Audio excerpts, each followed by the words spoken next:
नमस्कार, तुम्ही पाहत आहात आपलं मलकापूर न्यूज. आपलं मलकापूर न्यूज मध्ये आपलं स्वागत आहे. तिवशा वरुडचा आमदार मूळ बीजेपीचा आहे. तुमचा अचलपूरचा आमदार मूळ बीजेपीचा आहे. तुमचा केवरराम काळे मूळ बीजेपीचा आहे.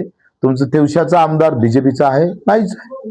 मग तुमच्या केंद्रात आणि राज्यात सत्ता आहे साले हो, तर तुम्हाला स्थानिक कार्यकर्त्यांना निवडून आणण्याची ताकद ठेवत नाही. म्हणजे सत्तेतून तुम्हाला कार्यकर्त्याला काय द्यायचं आहे?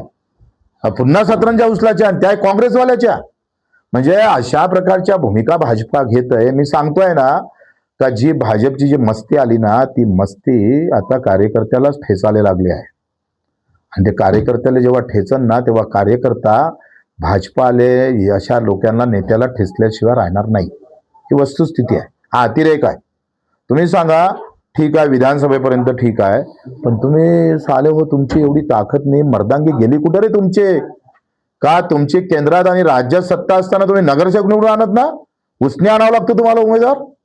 लाज वाटायला पाहिजे तुम्हाला. आणि ही कार्यकर्त्याची खरी अटी मी म्हटलंय महाराज आल्याबरोबर का हे बीजेपी अ आहे आणि बीजेपी ब ते आहे. स्वाभिमान अलग लढतं आणि बीजेपी अलग लढतं.